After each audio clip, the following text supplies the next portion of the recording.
ಎಲ್ಲರಿಗೂ ನಮಸ್ಕಾರ. ಕೆಂಪು ಚಾಯ್ಗೆ ನಾನು ಚಾಯ ನಿಮ್ಮನ್ನೆಲ್ಲ ವೆಲ್ಕಮ್ ಮಾಡ್ತಾ ಇದ್ದೀನಿ. ನಾನು ಇಂಟೆನ್ಷನ್ ಈ ಚಾನಲ್ ಸ್ಟಾರ್ಟ್ ಮಾಡೋಕ್ಕೆ ಅಂದರೆ ಸಾಧ್ಯ ಆದಷ್ಟು ಕೆಮಿಸ್ಟ್ರಿನ ಸಿಂಪಲ್ಲಾಗಿ ಕನ್ನಡದಲ್ಲಿ ಹೇಳುವಂಥ ಪ್ರಯತ್ನ ನಾನು ಮಾಡ್ತಾ ಇದ್ದೀನಿ. ನಾನು particularly Bangalore university, Bangalore central university, Bangalore north university ಏನಿದೆಯಲ್ಲ ಅದರದ್ದು ಕೆಮಿಸ್ಟ್ರಿ BSc ಕೆಮಿಸ್ಟ್ರಿ ಸಿಲೆಬಸ್ ಏನಿದೆಯಲ್ಲ ಅದನ್ನೆಲ್ಲ ಅಪ್ಲೋಡ್ ಮಾಡೋಕ್ಕೆ ಟ್ರೈ ಮಾಡ್ತಾ ಇದ್ದೀನಿ. ಆ ಸೀರೀಸಲ್ಲಿ ನಾನು 5th ಸೆಮ್ಮಲ್ಲಿ ಬರುವಂಥದ್ದು ಪೇಪರ್ ಫಿಸಿಕಲ್ ಕೆಮಿಸ್ಟ್ರಿ ಪೇಪರ್ 6ಅಲ್ಲಿ ಬರುವಂಥದ್ದು ಎಲೆಕ್ಟ್ರೋಕೆಮಿಸ್ಟ್ರಿ ಬಗ್ಗೆ ಆಲ್ರೆಡಿ ನಾನು ಒಂದು ವೀಡಿಯೋಗಳನ್ನ ಅಪ್ಲೋಡ್ ಮಾಡಿದ್ದೀನಿ. ಅದರಲ್ಲಿ ನಂದು 8ನೇ ವಿಡಿಯೋ ನಾನು ಅಪ್ಲೋಡ್ ಮಾಡ್ತಾ ಇರೋದು. ಈ ವಿಡಿಯೋದಲ್ಲಿ ನಾನು ಅಪ್ಲಿಕೇಶನ್ ಆಫ್ ಕೋಲ್ರಾಶ್ ಲಾ ಅಂದರೆ ಏನು ಅಂತ ಆಲ್ರೆಡಿ ಎಕ್ಸ್ಪ್ಲೈನ್ ಮಾಡಿದ್ದೀನಿ. ಅದರದ್ದು ಅಪ್ಲಿಕೇಶನ್ ಏನು ಅನ್ನೋದು ನಾನು ಹೇಳ್ತಾ ಇದ್ದೀನಿ. ಅದರದ್ದು ಎಷ್ಟೊಂದು ಅಪ್ಲಿಕೇಶನ್ ಇದೆ. ನಾನು ಇವತ್ತು ಒಂದೇ ಒಂದು ಅಪ್ಲಿಕೇಶನ್ ಇಲ್ಲಿ ಇನ್ ಡೀಟೇಲ್ ಆಗಿ ಡಿಸ್ಕಸ್ ಮಾಡ್ತಾ ಇದ್ದೀನಿ. ಅದು determination of molar conductivity using Kohlrausch law ಅಂತ. Again welcome to Kenchaya. ನನ್ನ ಚಾನಲ್ನ ಸಬ್ಸ್ಕ್ರೈಬ್ ಮಾಡಿ, ಶೇರ್ ಮಾಡಿ. ಸೊ ಕೋಲ್ರಾಶ್ ಲಾ ಅನ್ನೋನ ವಾಸ್ ಗಿವನ್ ಬೈ ಅಬ್ಸರ್ವ್ಡ್ 1875 ಕೊಡ್ತಾರೆ. ಜರ್ಮನ್ ಫಿಸಿಸಿಸ್ಟ್ ಕೋಲ್ರಾಶ್ ಅನ್ನೋನು ಕೊಡ್ತಾನೆ. ಹಾಗಾಗಿ ಈ ಲಾಗೆ ನಾವು ಕೋಲ್ರಾಶ್ ಲಾ ಅಂತ ಹೇಳ್ತೀವಿ. ಅವನೇನು ಅಬ್ಸರ್ವ್ ಮಾಡ್ತಾನೆ ಅಂದರೆ the difference between the equivalent or molar conductivity of an infinite dilution of pairs of salts having an ion in common is constant at constant temperature. ಇದು ನಾನು ಸೆಟ್ ಆಫ್ ಸಾಲ್ಟ್ಸ್ನ ತೊಗೊಳ್ತಾನೆ which going to have common ion ಇರುವಂಥ set of ಅಯಾನ್ಸ್ನ ತೊಗೊಂಡು ಅದ್ರದ್ದು equivalent conductance ಅಥವಾ molar conductance at infinite dilution ಮಾಡಿದಾಗ he found that at a constant temperature they're going to have the difference ಏನಿರ್ತದೆ ಅದು ಕಾನ್ಸ್ಟೆಂಟ್ ಇರುತ್ತೆ ಅಂತ ಅವನಿಗೆ ಗೊತ್ತಾಗುತ್ತೆ. ಫಾರ್ ಎಕ್ಸಾಂಪಲ್ KBr NaBr ತೊಗೊಳ್ತಾ ಇದ್ವಿ. KBrಗೆ molar conductance at 25 degree centigrade ಎಷ್ಟಿದೆ? 151.92 ಇದೆ. ಸೋಡಿಯಂ ಬ್ರೋಮೈಡ್ಗೆ 128.51 ಇದೆ. ಸೊ ಅವೆರಡು ಡಿಫ್ರೆನ್ಸ್ ಎಷ್ಟಾಯಿತು? 23.41 ಆಯಿತು. ಅದೇ ಥರ ನಾನು KCl NaCl ತೊಗೊಳ್ತಾ ಇದ್ದೀನಿ. ಇಲ್ಲೇನಾಗ್ತಾ ಇದೆ, ಈ ಮೇಲ್ಗಡೆ ಎರಡು ಸೆಟ್ ತೊಗೊಂಡ್ರೆ ಅಲ್ಲಿ Br ಕಾಮನ್ ಆಗಿತ್ತು, ಇಲ್ಲಿ Cl ಕಾಮನ್ ಆಗಿದೆ. ಸೊ ಇಲ್ಲಿ ಕೆಟಯಾನ್ಸು ಏನಾಗ್ತಾ ಇದೆ, ಸೇಮ್ ಇದೆ. ಆವಾಗ ಇದ್ರದ್ದು ವ್ಯಾಲ್ಯೂ ಎಷ್ಟು ಬಂತು ಅಂದರೆ 149.86 ಬಂತು, 126.45 ಬಂತು.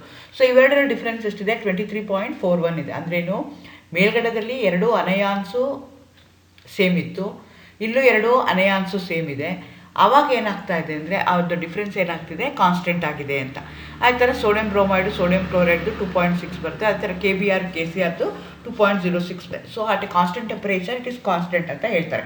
So based on this he makes a statement which is called as Kohlrausch law of independent migration of ions ಅಂತ ಕರಿತೀವಿ ಅದನ್ನು.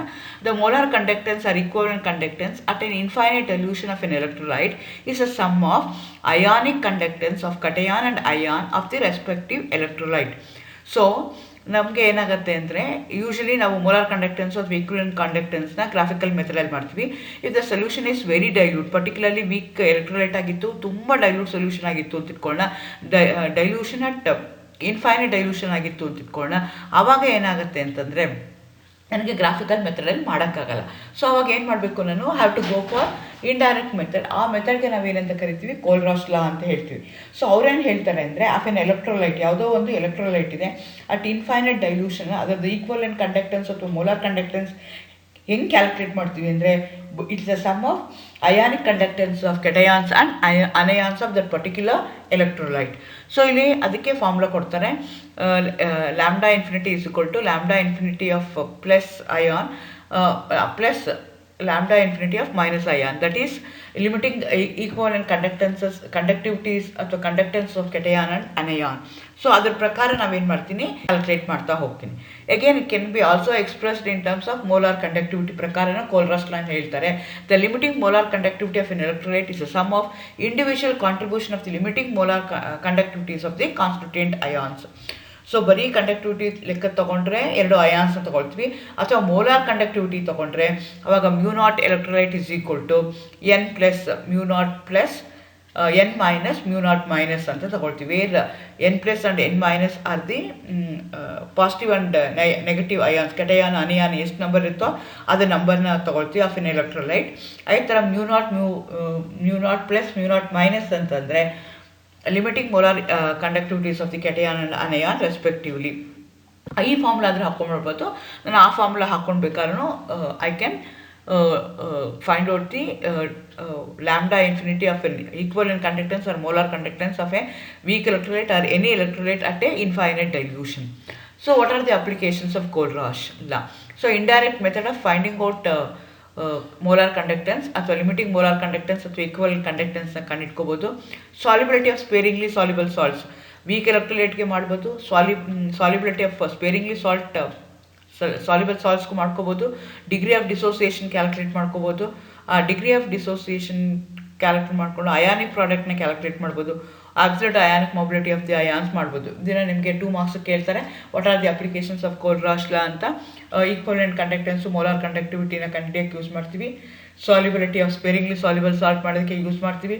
Degree of dissociation calculate use ಮಾಡ್ತೀವಿ. ಅದೇ ಥರ ಅಯಾನಿಕ್ ಪ್ರಾಡಕ್ಟ್ ಕಂಡುಹಿಡಿಯೋದಕ್ಕೋಸ್ಕರ Kohlrausch ಲಾನ ಯೂಸ್ ಮಾಡ್ತೀವಿ. ಸೊ ನಾನು ಇವತ್ತು ಒಂದೇ ಒಂದು ಅಪ್ಲಿಕೇಶನ್ನ ಇನ್ ಡೀಟೇಲ್ ಆಗಿ ಹೇಳ್ತಾ ಇದ್ದೀನಿ. Determination of molar conductivity of infinite dilution. 2 ಮೆಥಡಲ್ಲಿ ಮಾಡ್ಬೋದು. ಒಂದು ಡೈರೆಕ್ಟ್ ಮೆಥಡಲ್ಲಿ ಮಾಡ್ಬೋದು, ಇನ್ನೊಂದು ಇಂಡೈರೆಕ್ಟ್ ಮೆಥಡ್ ಮಾಡ್ಬೋದು. ಸೊ ಡೈರೆಕ್ಟ್ ಮೆಥಡಲ್ಲಿ ಹೆಂಗೆ ಅಂತಂದರೆ, ನನಗೆ ಗೊತ್ತು molar conductivity of infinite dilution lambda infinity is equal to molar conductivity of cation and anions at infinite dilution ಏನು ಬರ್ತದೆ ಅದನ್ನು ನಾನು ಕನ್ಸಿಡರ್ ಮಾಡ್ಕೋಬೇಕಾಗತ್ತೆ. Sum of those two will give me the molar conductivity. ಇದು ಡೈರೆಕ್ಟ್ ಮೆಥಡ್. ಫಾರ್ ಎಕ್ಸಾಂಪಲ್, ಈಗ acetic ಆ್ಯಸಿಡ್ನ ಕಂಡುಹಿಡ್ಕೋಬೇಕು ಅಂತ ಇಟ್ಕೊಳ್ಳೋಣ.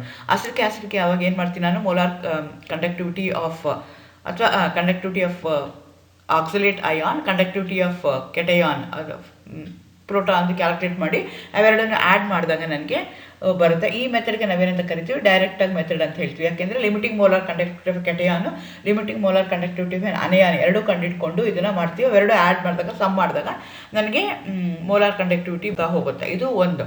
ಇಂಡೈರೆಕ್ಟ್ ಮೆಥಡಲ್ಲಿ ನಾನು ಮಾಡ್ಬೋದು. ಇಂಡೈರೆಕ್ಟ್ ಮೆಥಡಲ್ಲಿ ಯೂಸ್ ಮಾಡಿದಾಗ Kohlrausch law use of an electrolyte can be calculating know the value of molar conductivity of 3 strong electrolytes as follows. For example, ಈಗ ನನಗೆ ಅಸಿಟಿಕ್ ಆ್ಯಸಿಡ್ ಬೇಕು ಅಂತ ಇಟ್ಕೊಳ್ಳೋಣ. ಆವಾಗ ನಾನು ಹೆಂಗೆ ಕ್ಯಾಲ್ಕುಲೇಟ್ ಮಾಡ್ತೀನಿ ಅಂದರೆ, ಅದಕ್ಕೆ ಕರೆಸ್ಪಾಂಡಿಂಗ್ ಆಗಿರುವಂಥ ಸ್ಟ್ರಾಂಗ್ ಆ್ಯಸಿಡ್ನ ತೊಗೊಳ್ತೀನಿ. ಯಾಕೆಂದರೆ Kohlrausch law mainly applicable for the weak electrolytes, not for the strong electrolytes. Strong ಎಲೆಕ್ಟ್ರೋಲೈಟ್ಸ್ಗೆ ಬೇರೆ ಮೆಥಡ್ ಇದೆ, ಗ್ರಾಫಿಕಲ್ ಮೆಥಡಲ್ಲಿ ಕಂಡುಹಿಡ್ಕೋಬೋದು. ಆದರೆ ವೀಕ್ ಎಲೆಕ್ಟ್ರೋಲೈಟ್ಗೆ there is no other method. So I have to go for Kohlrausch law. So ಅದನ್ನು ಮಾಡೋದಕ್ಕೋಸ್ಕರ ಏನು ಮಾಡ್ತೀನಿ, ನನಗೂ ಸ್ಟ್ರಾಂಗ್ ಎಲೆಕ್ಟ್ರೋಲೈಟ್ದು ಕಂಡಕ್ಟಿವಿಟೀಸ್ನ ಕ್ಯಾಲ್ಕುಲೇಟ್ ಮಾಡಿಕೊಂಡು from that I am going to do the formula, and from that indirectly I am going to find out the molecular conductivity of that particular substance at infinite dilution. So for example, ಈಗ ನಂಗೆ acetic acid ಬೇಕು ಅಂದರೆ ನಾನು sodium acetate is a strong electrolyte, HCl is a strong electrolyte, ಈ ಥರ NaCl strong electrolyte. ಆ ಮೂರೊಂದು ಕಂಡುಹಿಡ್ಕೊಂಡು from that I am going to calculate the equivalent conductance of acetic acid. For example, ನನಗೆ sodium strong electrolyte ಆಗಿರೋದಕ್ಕೋಸ್ಕರ sodium acetate Na plus CH3CO minus ಆಗುತ್ತೆ. ಅದರಿಂದ molar conductivity ನಾನು ಕ್ಯಾಲ್ಕುಲೇಟ್ ಮಾಡ್ಕೊಳ್ತೀನಿ. ಅದೇ ಥರ NaCl ಕ್ಯಾಲ್ಕುಲೇಟ್ ಮಾಡ್ಕೊಳ್ತೀನಿ. ಅದೇ ಥರ HClನ ತೊಗೊಳ್ತೀನಿ. So NaCl get split as Na plus and Cl minus. Again H also get split as H plus and Cl minus. So ನನಗೀಗ ಏನು ಮಾಡಬೇಕು, I want to know the molar conductance of acetic acid. So ಎಲ್ಲನೂ ಏನು permutation combination ಮಾಡ್ತೀನಿ. 1 and 2ನ add ಮಾಡ್ತೀನಿ, ನಾನು 3ನ subtract ಮಾಡ್ತೀನಿ. ಆವಾಗ ನನಗೆ ಏನಾಗುತ್ತೆ ಅಂತಂದರೆ, I am going to get, ಈಗ ಏನು ಮಾಡ್ತೀನಿ, ಅಸಿಟಿಕ್ ಆ್ಯಸಿಡ್ ಬೇಕು ಅಂದರೆ molar conductance of Na plus acetate ion, molar conductance of H plus and Cl minus. ಮೊದಲನೇದು ಮತ್ತು 3ನ ಆ್ಯಡ್ ಮಾಡಿಕೊಂಡು I am going to subtract from the NaCl, molar conductivity of Na plus and Cl minus. ಏನು common ಆಗಿದೆಯೋ ಅದು cancel ಆಗಿಬಿಡುತ್ತೆ. ಏನು ಉಳ್ಕೊಳ್ಳುತ್ತೆ ಅಂದರೆ, I am going to get the molar conductance of acetic acid by indirect method. ಈ ಮೆಥಡಲ್ಲಿ ನಾನು ಏನು ಮಾಡ್ಕೋಬೋದು, indirectly I can calculate the conductance using the Kohlrausch law. So ನನಗೆ ಈಗ ಅಸಿಟಿಕ್ ಆ್ಯಸಿಡ್ನ ಕ್ಯಾಲ್ಕುಲೇಟ್ ಮಾಡಿದ್ರೆ 91, ಈಗ ಸೋಡಿಯಂ ಅಸಿಟೇಟ್ ಎಷ್ಟಾಗುತ್ತೆ 91. ಸೊ ಈ ಥರ ಮಾಡಿದಾಗ ನನಗೆ Simon centimetre squared mole per mole. This is the unit of degree of dissociation. Sorry, this is the unit of molar conductance. So ಈ ಥರ ನಾನು ಇಂಡೈರೆಕ್ಟ್ ಮೆಥಡಲ್ಲಿ ಅದನ್ನು ನಾನು ಕ್ಯಾಲ್ಕುಲೇಟ್ ಮಾಡ್ತಾ ಹೋಗ್ತೀನಿ. ಅದೇ ಥರ ನನಗೀಗ ಸ್ಟ್ರಾಂಗ್ ಇದು ಅಮೋನಿಯಂ ಹೈಡ್ರಾಕ್ಸೈಡ್ದು ಬೇಕು ಅಂತ ಇಟ್ಕೊಳ್ಳೋಣ. ಆವಾಗ ಹೆಂಗೆ ಕ್ಯಾಲ್ಕುಲೇಟ್ ಮಾಡ್ತೀನಿ ಅಂದರೆ, NaOH, ammonium chloride, sodium chloride ಹಾಕ್ಕೊಂಡು ಅದೇ ಥರ ಹೆಂಗೆ ಪ್ರೀವಿಯಸ್ ಮಾಡಿದ್ಮೇಲೆ ಆ್ಯಸಿಡ್ ಮಾಡ್ದಂಗೆ ಇಲ್ಲಿ ಏನು ಮಾಡ್ತಾ ಇದ್ದೀನಿ ಅಂದರೆ ಅಮೋನಿಯಂ ಕ್ಲೋರೈಡ್ ಹಾಕ್ಕೊಂಡು ಮಾಡ್ತಾ ಇದ್ದೀನಿ. Ammonium chloride get split as NH4 plus Cl minus, Na plus Cl minus, NaOH ಅಂದರೆ Na plus OH minus. Again ಇಲ್ಲೂ ಒಂದೇ ಮತ್ತೆ ಈಕ್ವೇಷನ್, ಮೂರನೇ ಈಕ್ವೇಷನ್ನ ಆ್ಯಡ್ ಮಾಡ್ತೀನಿ. ಅದರಿಂದ ಎರಡನೇ ಈಕ್ವೇಷನ್ನ ಸಬ್ಟ್ರಾಕ್ಟ್ ಮಾಡಿದಾಗ I am going to get this value. So this is a indirect method of calculating the molar conductance.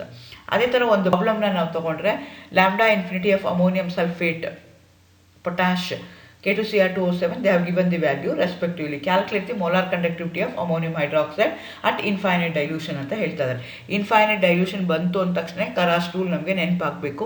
ಕರಾಸ್ rule ಏನು ಹೇಳುತ್ತೆ ಅಂದರೆ ಇಂಡಿವಿಜುವಲ್ ಕೆಟಯಾನ್ಸು ಅನಯಾನ್ಸು ಮೋಲಾರ್ ಕಂಡಕ್ಟೆನ್ಸು ಎರಡು ಸಮ್ ಮಾಡಿದಾಗ ನನಗೆ molar conductivity of that particular compound at infinite dilution ಬರುತ್ತೆ ಅಂತ ಹೇಳ್ತಾ ಹೋಗ್ತಾರೆ. ಸೊ ಅಮೋನಿಯಂ ಹೈಡ್ರಾಕ್ಸೈಡ್ ನನಗೆ ಅಮೋನಿಯಂ ಸಲ್ಫೇಟ್ ಕೊಟ್ಟಿದ್ದಾರೆ, NH4 ಟ್ವೈಸ್ SO4 ಇದೆ, ಪೊಟ್ಯಾಶ್ ಅಂದರೆ KOH ಇದೆ, K2Cr2O7 ಇದೆ. ಸೊ ನನಗೆ ಇದನ್ನು ಪರ್ಮಿಟೇಷನ್ ಕಾಂಬಿನೇಷನ್ ಮಾಡಿ I have to get ammonium hydroxide. So ನಂಗೆ ಅಮೋನಿಯಂ ಹೈಡ್ರಾಕ್ಸೈಡ್ ಬೇಕು ಅಂದರೆ ಹಾಫ್ ಆಫ್ ಅಮೋನಿಯಂ ಸಲ್ಫೇಟ್ನ ತೊಗೋಬೇಕು. ಯಾಕಂದರೆ ammonium sulphate get split as NH4 plus SO4 2 minus. But ಇದು 2 moles ಇರೋದಕ್ಕೋಸ್ಕರ I am going to divide that by 2. ಆ ಥರ KOH ತೊಗೊಳ್ತೀನಿ, K plus and NaOH, K plus OH minus. ಆ ಥರ K2SO4 ಇದೆ, that have to again subtract from 2 in order to get the exact molar conductance of ammonium hydroxide. So using this formula I am going to calculate. This is the one application of Kohlrausch law. ಅದೇ ಥರ another application ಇದೆ, degree of dissociation calculate ಮಾಡೋದಿದೆ. ಅದೇ degree of dissociation calculate ಮಾಡೋದು method ಇದೆ, ionic ಪ್ರಾಡಕ್ಟ್ನ ಮಾಡೋದೂ ಇದೆ. That I am going to take in the next episode. Thank you.